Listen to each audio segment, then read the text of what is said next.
David Kim stood in the pediatric wing of Miami General Hospital, holding a bouquet of red roses that cost more than most people earned in a week.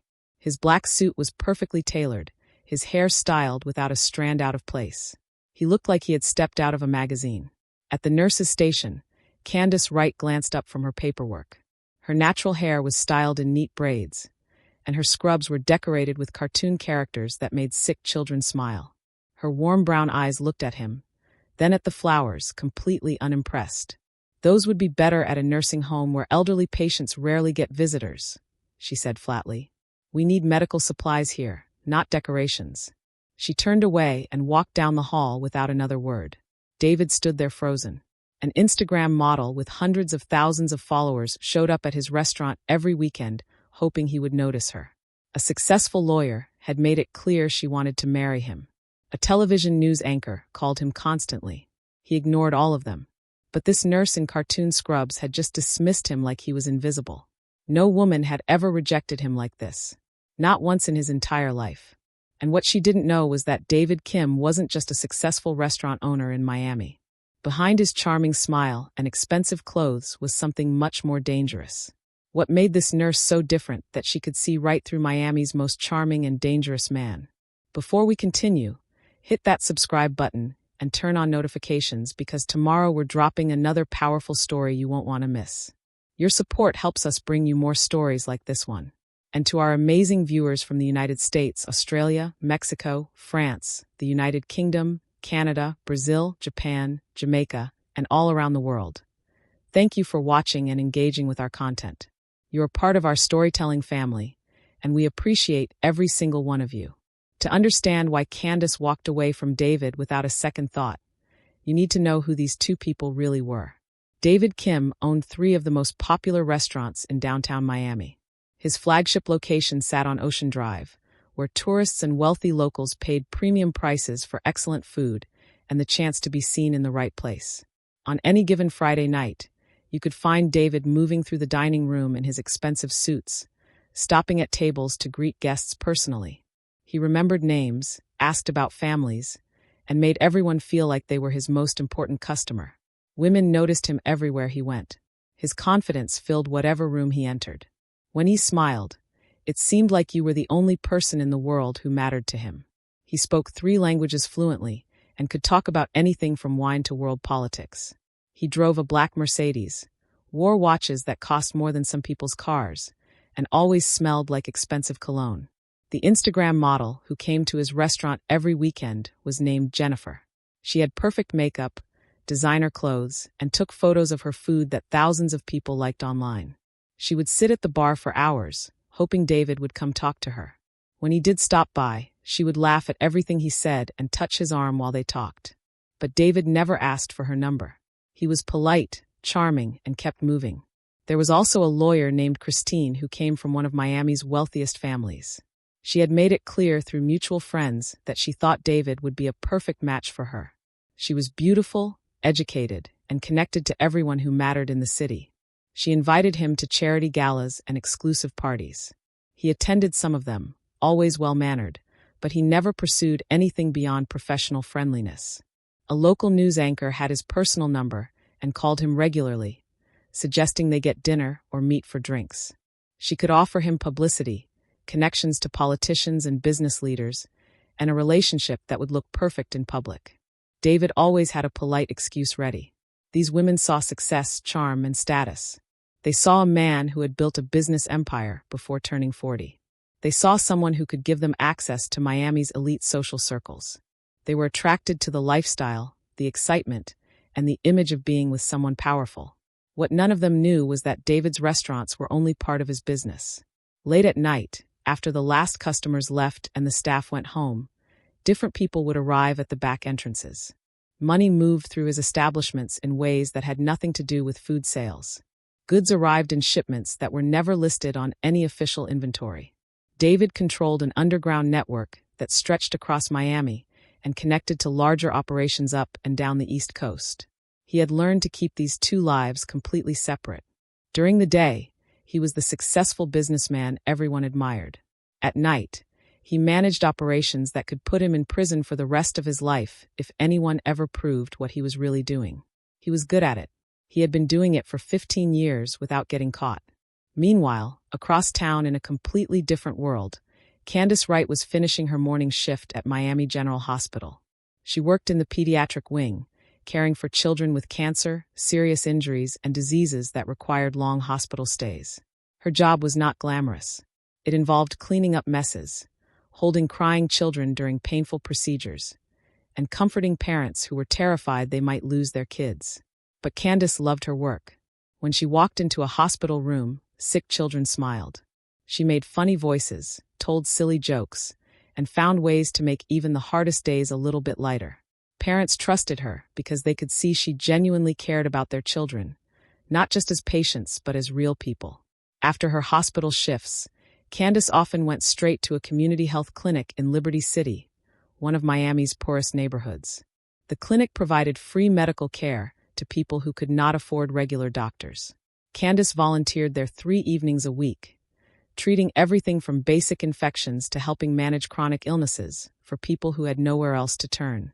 She had grown up in Liberty City herself. After her parents died in a car accident when she was 7, her grandmother raised her in a small house just blocks from where the clinic now stood.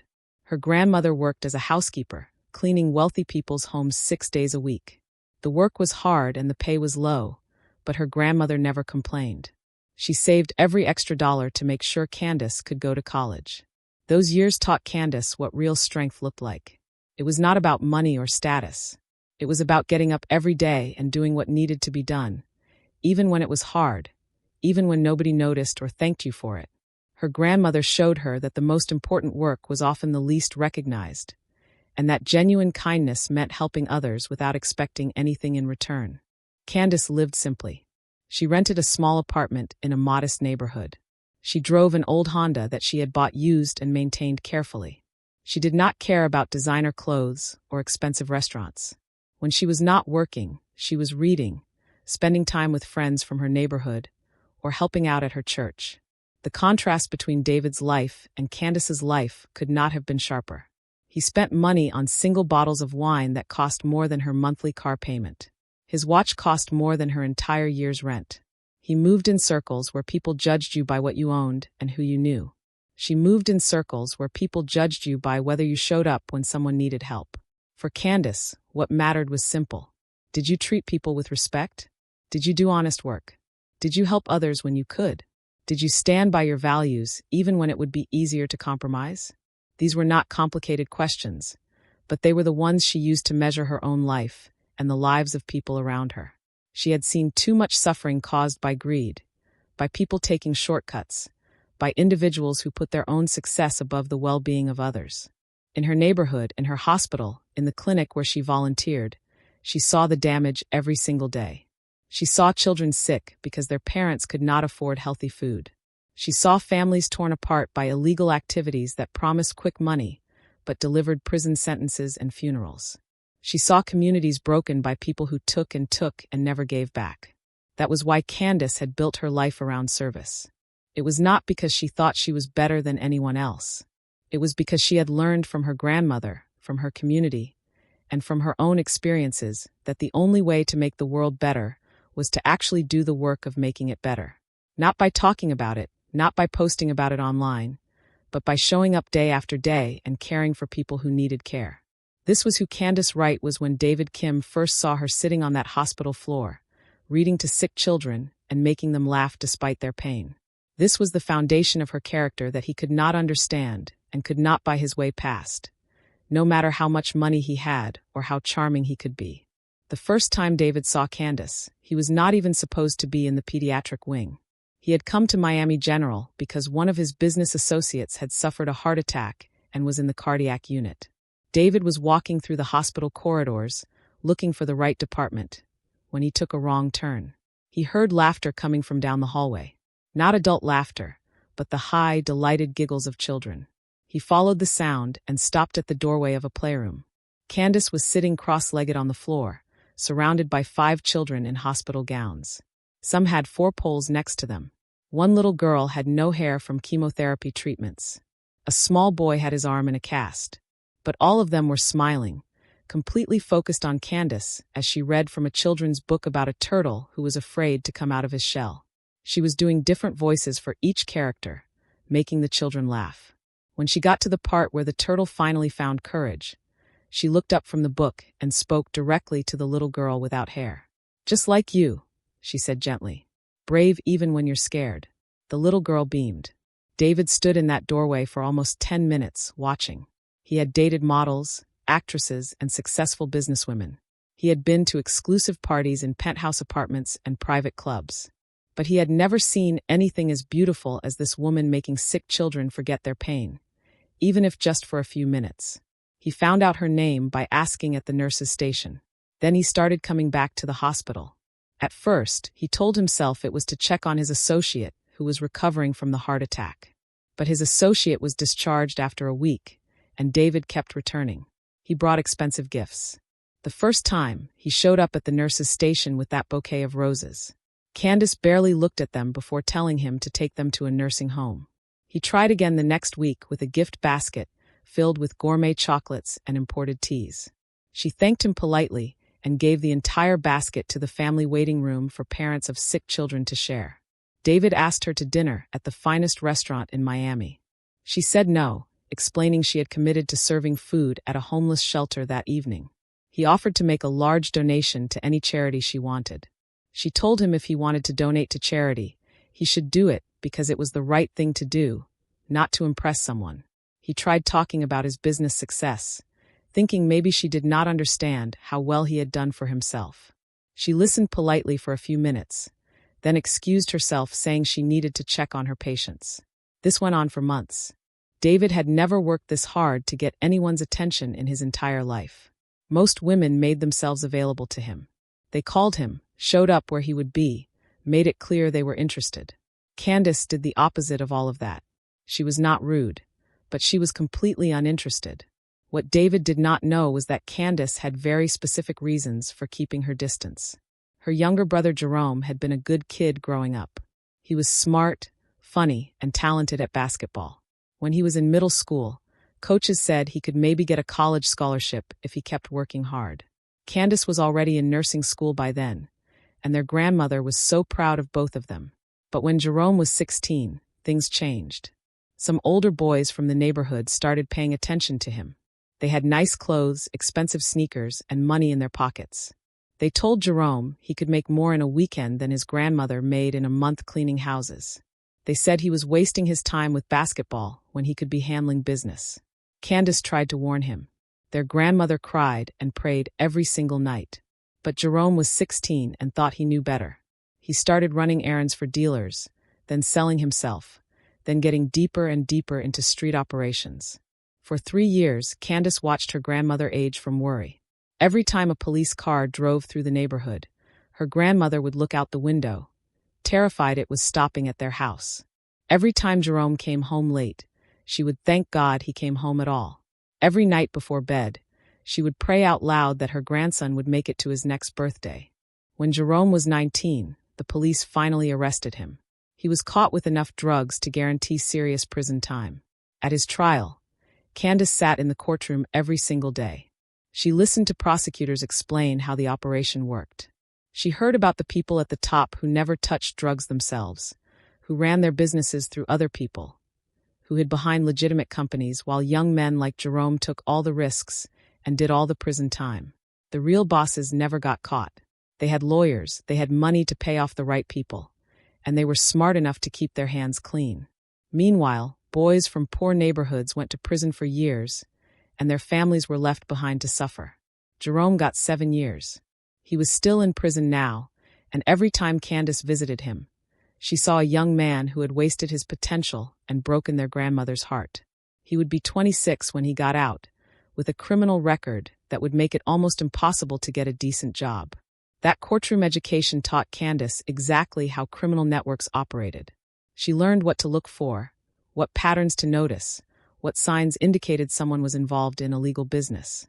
So when David Kim started showing up at her hospital with expensive gifts and smooth talk, Candace did what she always did. She paid attention. She asked questions. She listened. She talked to people in her neighborhood who knew things. She heard rumors about David's restaurants, about the people who came and went late at night, about money that moved in ways that did not match what a normal restaurant business would generate. She heard whispers about connections to larger operations, about shipments that arrived in the early morning hours, about back rooms where certain conversations happened. Candace was not stupid. She put the pieces together. David Kim was not just a successful businessman. He was exactly the kind of person who sat at the top of the network while young men like her brother went to prison. He had the legitimate business as a cover, the money to protect himself, and the intelligence to keep his real operations hidden. That was why she said no to his dinner invitations. That was why she gave away his expensive gifts. That was why she walked away every time he tried to start a conversation that was not about hospital business.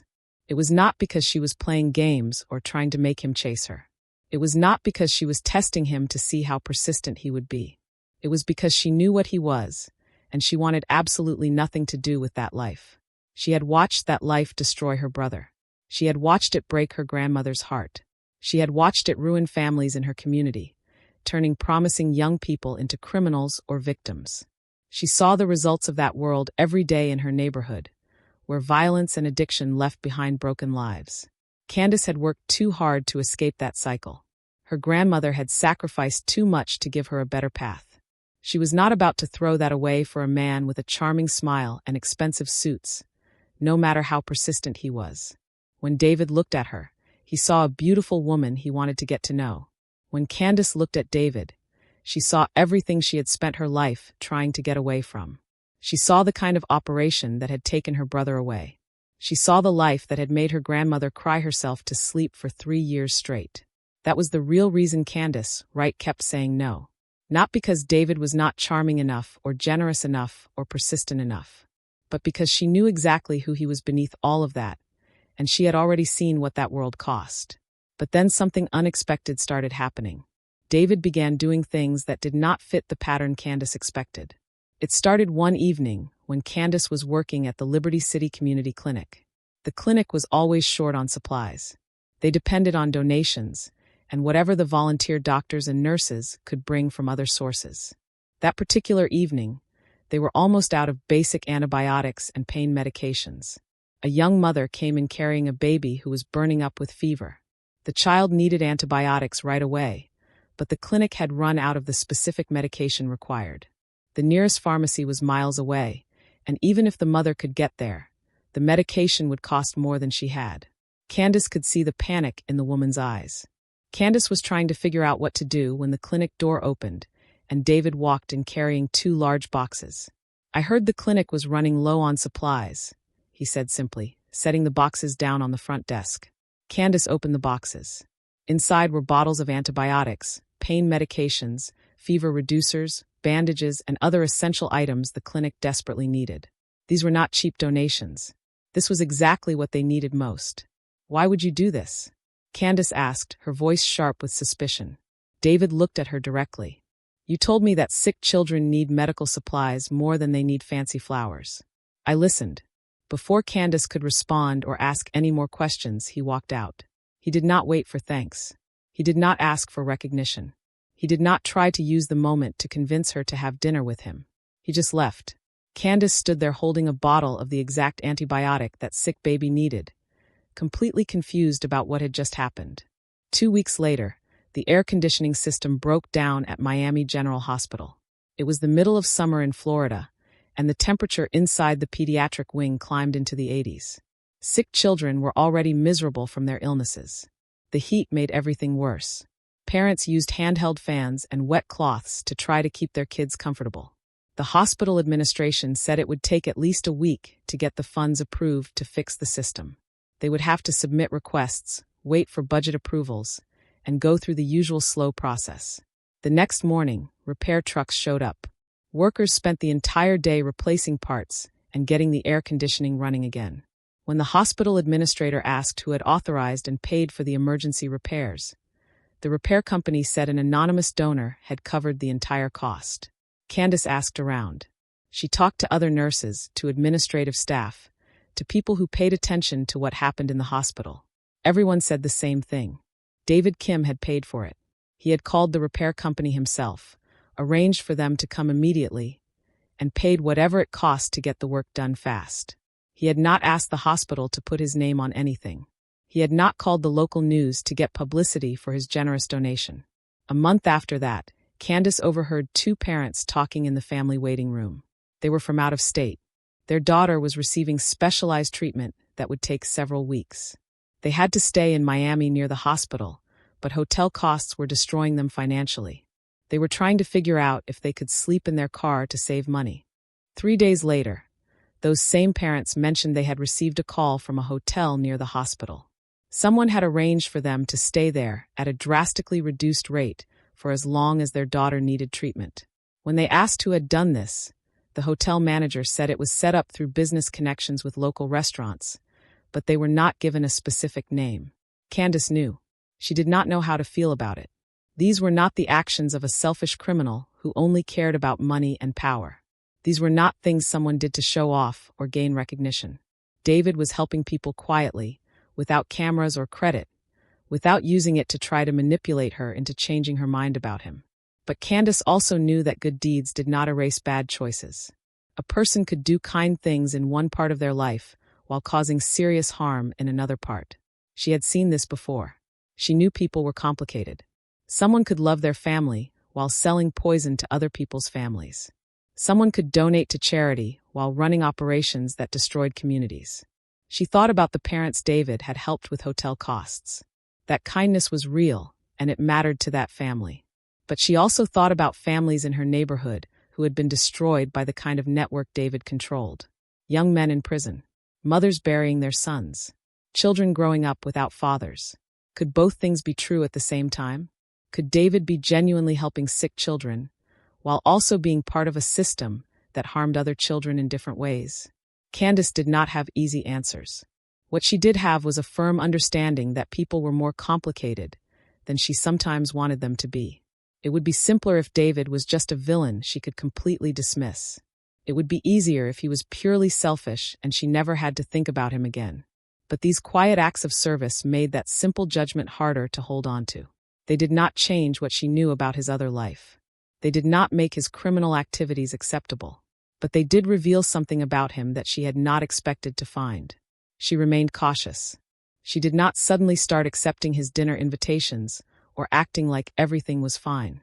She kept her distance because her reasons for that distance were still valid. The life he lived still represented everything she had fought to escape. His operations still contributed to the kind of destruction she saw every day in her community. But she could not completely ignore what he was doing either. When she saw him at the hospital now, she did not walk away quite as quickly. When he donated more supplies to the clinic, she said thank you instead of just questioning his motives. When he helped another family with expenses, she acknowledged it instead of pretending not to notice. Candace was not falling for David. She was not changing her values or compromising her standards. She was simply recognizing a complexity in him that challenged her initial judgment. And that recognition, small as it was, created just enough space for what would happen next. On a rainy October night, Candace finished her shift at the community clinic and started walking home through Liberty City. The streets were wet and mostly empty. She pulled her jacket tighter against the cold rain and kept her head down. As she turned the corner onto the street where she grew up, she saw something that made her stop. A group of teenage boys stood on the corner under a streetlight. None of them looked older than 15. 2 older men were talking to them, showing them something in their hands, explaining something in low voices. Candace recognized exactly what was happening. This was the same corner where her brother Jerome had first gotten involved with street dealers 9 years ago. These boys were being recruited right now, being told they could make easy money, being shown a path that would likely lead to prison or worse. She stood there in the rain, watching, feeling completely helpless. She could call the police, but what would that accomplish? The older men would disappear before officers arrived. The boys would scatter and be back tomorrow night. Calling the police did not solve the real problem. It did not give these boys better options. It did not change the conditions that made illegal money look attractive when legal opportunities were so limited. Candace walked the rest of the way home with a heavy feeling in her chest. She thought about those boys all night. She thought about her brother. She thought about all the young men she had seen follow this same path, and all the families left behind to grieve. The next day, David was waiting outside the hospital when Candace finished her shift. But he looked different. His usual smooth confidence was gone. He looked tired, maybe even worried. "I need to talk to you," he said. "Not to ask you on a date. Not to try to convince you of anything. I really need to talk to you." Something in his voice made Candace agree. They walked to a simple diner a few blocks from the hospital and sat in a booth near the back. David ordered coffee. Candace ordered tea. For a long moment, neither of them spoke. Finally, David started talking. "I grew up poor in soul," he said quietly. "My father worked in a factory making parts for electronics. My mother cleaned office buildings at night. We lived in a tiny apartment where I could hear everything through the thin walls. My parents worked all the time, but we barely had enough." Candace listened without interrupting. "When I was 12, my father got sick. Something with his lungs from all the chemicals at the factory. He could not work anymore. My mother tried to work even more hours, but it was not enough. We needed money for his medicine, for doctors, for basic things like food." David stared at his coffee cup as he spoke. "A man in our neighborhood noticed our situation. He offered me small jobs. Deliver this package. Take this message to someone. Simple things that paid more than I could make any other way. I was 12 years old and my father was dying. What was I supposed to do? By the time I was 14, I was doing bigger jobs. By 16, I understood exactly what I was involved in. By 20, I was running operations for them. When they expanded to the United States, they sent me to Miami. I was 25. I have been here for 15 years, living this double life. Successful businessman during the day, something else entirely at night." He finally looked up at Candace. "I know what you think of me. I know you have figured out what I really do. And you are right to think it. Everything you believe about me is true. But I need you to know something." David's voice got quieter. "Every time you turned me down, every time you chose helping others over accepting my gifts, every time you walked away from me, it made me think. For the first time in 15 years, I have been questioning everything about my life." He continued, "I see you at that hospital every day, caring for sick children who cannot give you anything in return. I see you at that clinic, serving people who will never be able to repay you. I see you living according to your values no matter what. And then I look at what I do, at how I make my money, and I feel ashamed. For the first time since I was a kid, I feel genuinely ashamed." Candace watched his face carefully. She had seen a lot of people make excuses for bad choices. She could usually tell when someone was being honest, and when they were just saying what they thought others wanted to hear. David was not making excuses. He was not trying to justify anything. "I know about the young men my operations have harmed," he said. "I know about the families broken by addiction to substances my network helped move through this city. I know about the violence that happens when disputes come up in this world. I have been telling myself for years that I was just doing business, that it was not personal, that everyone makes their own choices. But that is a lie I told myself to feel better." He looked directly at Candace. "The truth is that what I do destroys lives. It destroys communities like the one you come from. It takes kids like your brother and turns them into criminals or corpses. And I have been part of that system for 15 years because it made me rich and powerful and successful." The diner was quiet except for the sound of rain hitting the windows. "I do not expect you to forgive me," David said. "I do not expect you to suddenly want to be with me. I just needed you to know that you have changed how I see myself. I cannot go back to pretending that what I do is okay just because I am successful at it. I cannot look at myself in the mirror anymore without seeing what you must see when you look at me." Candace sat quietly for a long moment, stirring her tea. She thought about those teenage boys on the corner last night. She thought about her brother in prison. She thought about her grandmother crying every night for 3 years, praying Jerome would come home safe. Finally, she spoke. "My grandmother used to tell me that the measure of a person is not whether they make mistakes. Everyone makes mistakes. The measure is what they do after they realize they have been wrong. Do they make excuses, or do they make changes?" David nodded slowly. "What if the changes are dangerous? What if walking away from this life is not simple? What if there are consequences for trying to leave?" "Nothing worth doing is ever simple," Candace replied. "But that does not make it impossible. It just makes it hard. And hard is not the same as impossible." They sat in that diner for another hour, talking honestly for the first time. David did not try to charm her or impress her. Candace did not lecture him or judge him. They just talked like two people trying to figure out what truth looked like and what to do with it. When they finally left, nothing was resolved. Candace had not forgiven David or agreed to be with him. David had not figured out how to extract himself from a dangerous life he had been living for 15 years. But something had shifted. A door had opened just slightly, and both of them had walked through it far enough to see what might be possible on the other side. What happened over the next several months was not dramatic or quick. There were no sudden transformations or easy solutions. What happened was slow, difficult, and often dangerous work. David could not simply walk away from the life he had been living for 15 years. The people he worked for did not accept resignations. The networks he was part of did not let you just quit because you had a change of heart. Men who tried to leave this world without permission often disappeared or ended up in the ocean. But David started making careful moves. He began redirecting certain operations, slowly shifting how things worked within his part of the network. He started documenting everything, keeping records that could protect him if he needed them. He reached out through a lawyer to federal investigators, offering information in exchange for protection. The FBI had been trying to build cases against the larger organization for years. David knew things that could help them shut down networks that preyed on vulnerable communities across multiple states. He knew shipping routes, money laundering operations, and who controlled what territories. He knew which legitimate businesses were fronts and which officials were taking payments to look the other way. Making the decision to cooperate with federal authorities was terrifying. David knew what happened to informants in his world.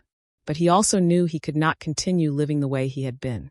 Something fundamental had changed inside him, and there was no going back. Candace did not suddenly become his girlfriend when he started this process. That was not who she was, and the situation was not that simple. She had not spent her whole life building strong values just to throw them away because a man decided to change. She needed to see if the change was real, if it would last, if David was truly committed, or if this was just another way to try to win her over. But she did agree to meet with him regularly, not as a romantic partner, but as someone who could help guide him through the difficult path he had chosen. She had grown up in communities destroyed by operations like his. She understood the real human cost in ways he never could. If he was serious about making amends, she could show him where to start. Candace introduced David to community leaders in Liberty City and other neighborhoods that had been harmed by drug trafficking and illegal activities. She brought him to meet mothers who had lost sons to violence connected to the drug trade. She introduced him to former gang members who were trying to rebuild their lives after prison. She made sure he heard directly from people whose lives had been damaged by the kind of work he had done. These conversations were not comfortable. David sat in living rooms and community centers, listening to stories of pain and loss that his operations had contributed to, even if indirectly. He could not hide behind his businessman persona in these moments. He could not charm his way through these encounters. He had to simply listen, acknowledge the harm, and accept that some of this damage could never be fully repaired. Candace also brought David to volunteer at the community clinic where she worked. She took him to homeless shelters where they served meals to people who had nowhere else to go. She brought him to youth programs that worked to keep young people out of gangs by providing alternatives, mentorship, and hope. At first, David was awkward in these settings. He did not know how to connect with people without his smooth businessman act. He was used to being in control, being the most important person in the room, having others seek his approval. In these community spaces, none of that mattered. Nobody cared that he owned successful restaurants. Nobody was impressed by his expensive clothes or his connections. Candace taught him that real service meant showing up and being present. It meant listening more than talking. It meant doing unglamorous work without expecting recognition or thanks. It meant treating everyone with genuine respect, not because of what they could do for you, but simply because they were human beings who deserved dignity. David started working in the kitchen at homeless shelters, preparing food alongside other volunteers. He helped organize donation drives at the clinic, sorting medical supplies and restocking shelves. He showed up at youth centers to help paint walls, repair broken equipment, and set up for events. Meanwhile, the women who had pursued David so persistently started losing interest. Jennifer, the Instagram model, stopped coming to his restaurant when she realized he was no longer attending exclusive parties and society events. She was interested in the lifestyle, the photo opportunities, the excitement of being seen with someone powerful. When David started spending his evenings at community centers instead of nightclubs, she moved on to other targets. Christine, the lawyer from the wealthy family, heard through mutual connections that David was cooperating with federal prosecutors. That made him unsuitable in her world. People in her social circle did not associate with informants, regardless of the reasons. She stopped calling and deleted his number. The news anchor stopped featuring him in her society coverage when his name disappeared from charity galas and high-profile events. She was interested in the story, the status, the connections he could provide. When those things vanished, so did her interest. None of these women had cared about who David really was or who he could become. They had been attracted to the image, the status, and the excitement of being with someone powerful and slightly dangerous. When the image changed, their interest disappeared immediately. David noticed this, but he did not care the way he might have before. He was too busy trying to figure out who he actually was beneath all the performance he had been maintaining for so many years. The truth was that David had been playing a role for most of his adult life. The smooth, confident businessman was a character he had created to survive and succeed in a dangerous world. Beneath that character was a scared kid from Seoul who had made bad choices for understandable reasons, and then kept making worse choices, because he did not know how to stop. Now, for the first time since he was 12 years old, David was trying to figure out who he could be if he was not playing a role. It was harder than anything he had ever done. Taking down criminal networks was dangerous, but at least he understood that world. Learning to be genuine, to serve without expecting anything in return, to measure success by different standards, that required becoming a completely different person. And he could not do it alone. Candace was there, not holding his hand or making it easy, but showing him what integrity looked like in practice. She challenged him when he slipped back into old patterns. She called him out when he tried to use his charm instead of being honest. She refused to accept anything less than genuine effort. But she also acknowledged the progress when it was real. She saw him struggling and continuing anyway. She watched him show up day after day, even when it was uncomfortable, even when he did not know what he was doing. She recognized that change was happening slowly, and that mattered more than quick transformations that would not last. David discovered something surprising during those months of community service. The skills that had made him successful in the criminal world could be redirected toward good purposes. His strategic thinking, his ability to read people and understand what they needed, his talent for organization and planning, all of these could be used to help instead of harm. He started using his business connections to create real job opportunities in struggling neighborhoods. He reached out to other restaurant owners, hotel managers, and business people he knew, asking them to give young adults from Liberty City and similar communities a chance. He offered to personally train anyone they hired, guaranteeing that these young people would show up prepared and ready to work. His restaurants became training grounds for young adults who wanted to learn culinary skills. David hired teenagers who had dropped out of school, young men who had minor criminal records that made it hard to find work, and people who just needed someone to give them a real opportunity. He paid them fair wages while they learned, taught them everything from basic cooking to restaurant management, and helped them build skills that could lead to legitimate careers. This was not charity. David worked these young people hard. He had high standards and expected them to meet those standards. But he also gave them real chances that nobody else would. He looked past their backgrounds and focused on their potential. For young people like Jerome had been, this was exactly the kind of alternative to street life that could make the difference. David also started working directly with community organizations that provided resources to help families instead of exploiting them. He donated kitchen equipment to programs that taught job skills. He funded after-school programs that kept kids off the streets during the hours when they were most likely to get into trouble. He used his connections to bring in other donors and resources. One evening, Candace brought David to the community clinic to help organize a health fair they were planning for the neighborhood. David sat at a folding table in the small clinic office, surrounded by community organizers, nurses, and volunteers. Nobody treated him like he was special or important. He was just another person helping to make phone calls, stuff envelopes, and figure out logistics. He was awkward at first. He kept trying to take control of the planning, offering to handle everything himself, suggesting he could just pay for whatever they needed. The other volunteers looked at him with patient expressions, waiting for him to understand. Finally, an older woman named Mrs. Patterson, who had been organizing community events for 30 years, spoke up. "Baby, we do not need you to fix everything or pay for everything. We need you to work alongside us. Can you do that?" David sat back, feeling embarrassed. "I am not sure I know how," he admitted. Candace smiled slightly. "That is the first honest thing you have said all evening. Not knowing how is fine. Being willing to learn is what matters." She taught him that real service meant listening more than directing. It meant being present and doing whatever needed to be done, even if it was boring or unglamorous. It meant expecting nothing in return, not even gratitude. It meant showing up consistently, not just when it was convenient or when people were watching. David started meeting young men at the youth center who reminded him of himself at their age. They were smart, ambitious, and looking for ways to make money and gain respect. They were at the exact point where he had been when he first started running errands for criminals in Seoul. He began sharing his story with them honestly.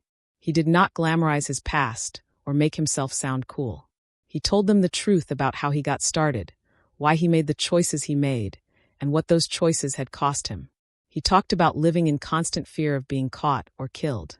He described what it felt like to know your success was built on harming other people. He explained why he was now trying to change, even though it was dangerous and difficult. Some of the young men listened carefully, asking questions and thinking about what he said. Others dismissed him, thinking he was just another adult telling them what not to do.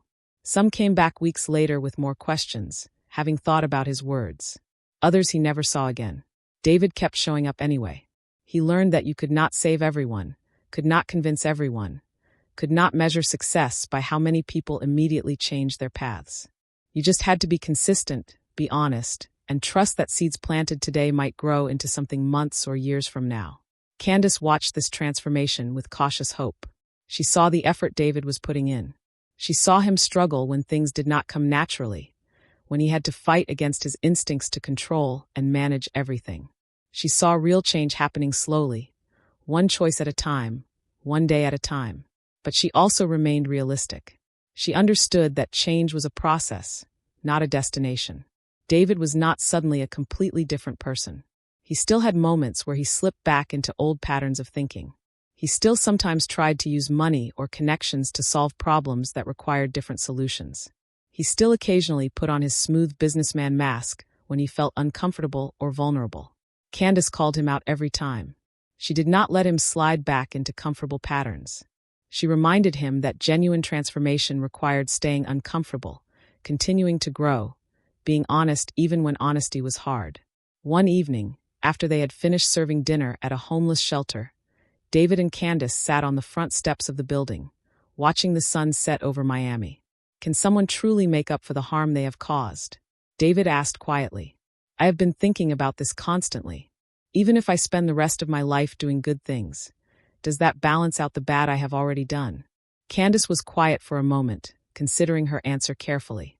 "You cannot undo the past," she finally said. "The harm you contributed to is real, and it cannot be erased. Families are still broken. Young men are still in prison. Communities are still recovering from damage that operations like yours caused. No amount of good deeds changes that reality." David nodded, his expression heavy. "But," Candace continued, "you can refuse to keep repeating the past. You can spend your future making different choices. You can use whatever time you have left to help instead of harm. That does not erase what happened before, but it does matter. It matters to the young person who gets a job instead of joining a gang. It matters to the family that gets help instead of being exploited. It matters to the community that receives resources instead of poison." She looked at him directly. "The question is not whether you can make up for everything. The question is whether you will keep doing the work anyway, even knowing you cannot fix everything you broke." David met her eyes. "I will. Not because I think it makes me a good person or because I expect forgiveness, but because it is the only path forward that I can live with." Candace nodded. "That is good enough for now. Keep going." 1 year after that conversation in the diner, David stood in a federal courthouse in downtown Miami. He wore a simple suit, nothing expensive or flashy. His hair was neat but not styled with the same careful attention he used to give it. He looked like a regular person about to do something incredibly difficult. The courtroom was filled with people. Federal prosecutors sat at one table, reviewing their notes. Defense attorneys for the men David was testifying against sat at another table, whispering to their clients. In the gallery, Candace sat 3 rows back, her hands folded in her lap, her expression calm and steady. Also in the gallery were men David recognized from his former life. Associates who still worked for the organization. People who were there to watch, to listen, and to send a message with their presence. Their faces showed no emotion, but David understood the threat. Everyone in that world knew what happened to people who cooperated with federal authorities. The prosecutor called David to the witness stand. He walked forward, placed his hand on the Bible, and swore to tell the truth. Then he sat down and began to speak. There were no dramatics in his testimony. He did not try to make himself look good or downplay his own involvement.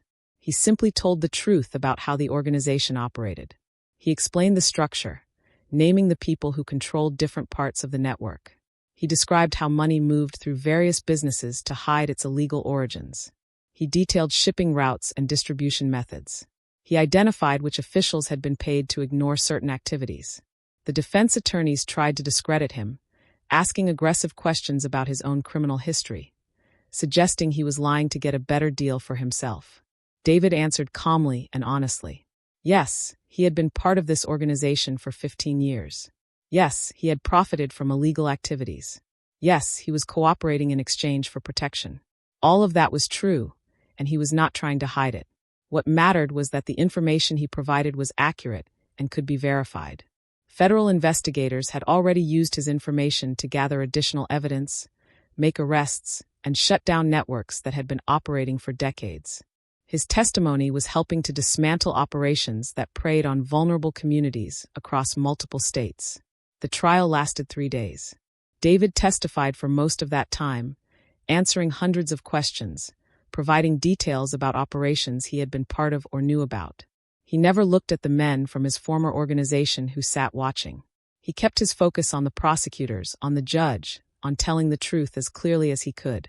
When it was finally over, when the prosecutors said they had no more questions and David was dismissed from the witness stand, he walked out of the courtroom knowing his life had permanently changed. There was no going back now. He had crossed a line that could never be uncrossed. Federal marshals were waiting to escort him to a safe location. As part of his cooperation agreement, David would enter witness protection temporarily while authorities determined the level of threat against him. He would have to leave Miami, change his identity, and disappear for several months at minimum, possibly longer. Before he left, he had one conversation with Candace in a private room at the courthouse. 2 federal marshals stood outside the door, giving them a few minutes alone. "I do not know when I will be able to contact you again," David said. "They are saying it could be 6 months, maybe more, before it is safe for me to return or even make phone calls." Candace nodded. She had known this was coming. They had discussed it several times over the past few weeks. "I am not the same man I was when I first saw you reading to those children in the hospital," David continued. "But I am also not yet the man I want to become. I have a lot more work to do. Years of work, probably. Maybe a lifetime of work." Candace smiled, and it was a genuine smile, warm and real. "That is the first completely honest thing you have ever said to me. No smooth lines. No trying to impress me. Just the truth. So where does that leave us?" David asked. "I do not even know what we are to each other. I do not know what I am allowed to hope for." Candace thought about this for a moment. "It leaves us both working on being better people. You are making amends for your past. I am continuing the work I have always done. When you come back, if you come back, we can keep doing that work together. As friends, as partners in service, and we can see where that leads." "No promises?" David asked. "No promises," Candace confirmed. "Just honesty and effort. You keep doing the hard work of changing. You keep showing up for the community. You keep being genuine instead of performing. And I will be here, doing what I have always done. We will see what grows from that foundation." David nodded. "That is more than I deserve and exactly what I need to hear." They stood up. Candace gave him a brief hug, the first physical affection she had ever shown him. It was not romantic. It was the kind of hug you give a friend who is about to walk into danger, who needs to know someone believes in them. "Stay safe," she said simply. "I will try," David replied. The marshals came in, and David left with them. Candace watched him go, then walked out of the courthouse into the Miami sunshine. She went back to work at the hospital that afternoon, back to her regular life, back to the routines and service that had always defined who she was. Months passed. Candace did not hear from David during that time. She did not know where he was or even if he was safe. She continued her work at the hospital and the clinic. She kept volunteering, kept serving, kept living according to the values that had always guided her. The young people David had hired at his restaurants kept working. The programs he had funded kept operating. The seeds he had planted kept growing even in his absence, which was exactly how genuine service worked. It was not about one person being present to get credit. It was about creating systems and opportunities that continued to help people regardless of who was watching. 8 months after David entered witness protection, Candace was working a late shift at the clinic when someone walked through the door. She looked up from the patient file she was reviewing. It was David. He looked different. Thinner, tired, with lines around his eyes that had not been there before. But he was smiling, and the smile was genuine. "They said it was safe for me to come back," he said simply. Candace stood up, walked over to him, and gave him another brief hug. "Welcome home. We have work to do." David laughed, a real laugh, not the smooth, calculated sound he used to make at his restaurant when he was performing for guests. "Yes, we do." He had sold his restaurants while in witness protection. The money went to a fund that provided scholarships for young people from Liberty City and other struggling neighborhoods to attend culinary school or college. David himself took a job as a manager at a community center, working with youth programs and job training initiatives. It paid a fraction of what he used to make, but it was honest work that actually helped people. Candace did not become his girlfriend in some dramatic romantic moment. Their relationship developed slowly, built on shared work, shared values, and genuine respect. They spent their evenings volunteering together, their weekends organizing community events, their free time talking honestly about life, redemption, and what it meant to build something real. They were partners in service first, friends second, and eventually something more than that. But it was never based on attraction to status or excitement or image. It was based on two people who had both chosen to live with integrity, who challenged each other to be better, and who understood that the most meaningful connections grow from substance, not surface. So what can we learn from this story? What lessons can we take from David and Candace that apply to our own lives? The first lesson is that external success and charm do not show who someone really is inside. David had everything our society tells us makes a person desirable. He had money, status, good looks, and confidence. Women pursued him constantly based on these surface qualities alone. But Candace understood something important. She knew that character matters more than image. She was not impressed by expensive gifts or fancy restaurants because those things do not reflect a person's true values. In your own life, whether you are choosing friends, romantic partners, or role models to follow, look deeper than what shows on the surface. Ask questions about how people treat others when nobody is watching. Notice how they respond when things get difficult. Pay attention to their values, not just their achievements. The second lesson is that the people who challenge us often care about us more than the people who just tell us what we want to hear. Think about the women who pursued David. They accepted him exactly as he was because they wanted something from him. They wanted his status, his money, his connections. They never challenged him to be better because they did not actually care about who he was becoming. Candace was completely different. She challenged him to examine his life and his choices. She refused to accept his excuses. She held him accountable. And she did all of this precisely because she cared about what kind of person he was, not what he could give her. In your own life, be grateful for the people who challenge you to grow. The friend who tells you the hard truth you need to hear cares more about you than the friend who just agrees with everything you say. The person who holds you accountable truly wants the best for you. The third lesson is that real change is possible, but it is never easy or quick. David did not transform overnight from a criminal to a good person. The process took time, required real sacrifice, and involved genuine danger. He had to cooperate with federal authorities, knowing it could cost him his life. He had to give up his businesses, his lifestyle, and everything he had built. He had to do months and years of difficult work, learning to serve others, facing the people he had harmed, and building a completely different kind of life. Many people want to change their lives, but are not willing to go through the difficult process that real transformation requires. They want the results without the work. This story shows us that change is absolutely possible if you are willing to do the work, but it will not happen just because you wish for it or talk about it. You have to actually do the hard things day after day, even when it is uncomfortable and scary. The fourth lesson is that living according to your values is powerfully influential in ways you might never expect. Candace did not set out to change David or reform him. She was not trying to fix him or save him. She simply lived according to her own principles, refusing to compromise her values for charm or money or attention. She served others consistently. She made choices based on what was right, not what was easy or profitable. Yet her example had more impact on David than any lecture or judgment could have. He saw her living with integrity, and it made him question everything about his own life. When we live with genuine integrity, consistently choosing what is right over what is convenient, we influence the world around us in ways we might never fully see. You do not have to preach at people or try to change them. Just live according to your values, and your example will speak louder than any words.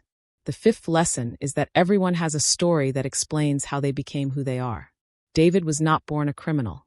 He started down that path trying to help his sick father when he was just 12 years old, and then he got trapped in a life that became harder and harder to leave. This does not excuse his choices or make them acceptable. He still caused real harm, and he was still responsible for that harm. But understanding his story helps us respond with both truth and compassion. We can hold people accountable for their actions while also supporting their genuine efforts to change. We can acknowledge that people are complicated, that they contain both good and bad, and that understanding why someone made harmful choices does not mean accepting those choices. In your own life, try to understand people's stories. It will help you respond with wisdom instead of just judgment. The sixth lesson is that true attraction grows from respect and shared values, not just chemistry or excitement. The women who pursued David were attracted to excitement, danger, status, and appearance. But none of that creates a foundation for real connection.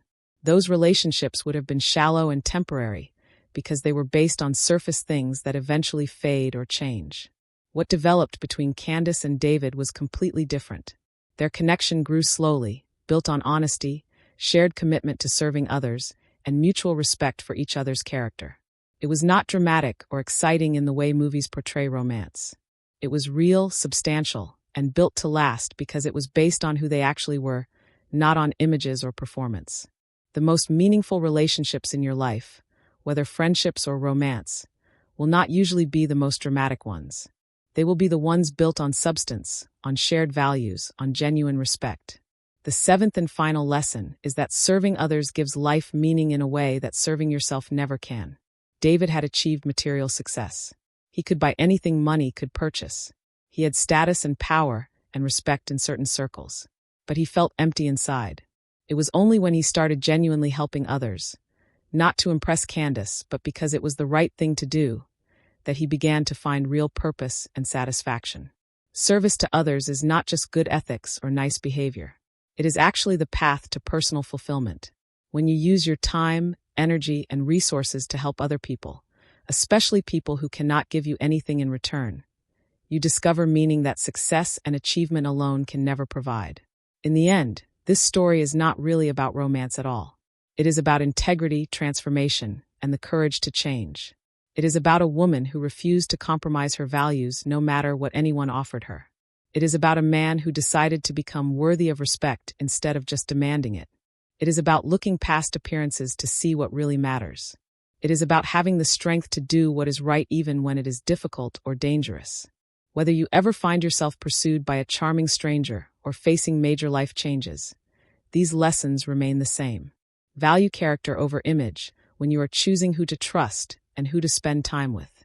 Embrace the people who challenge you to grow instead of the people who just tell you what you want to hear. Understand that real change takes time and hard work, not just good intentions. Live according to your values regardless of what is happening around you, and trust that your example influences others more than you know. Try to understand people's stories while still holding them accountable for their choices.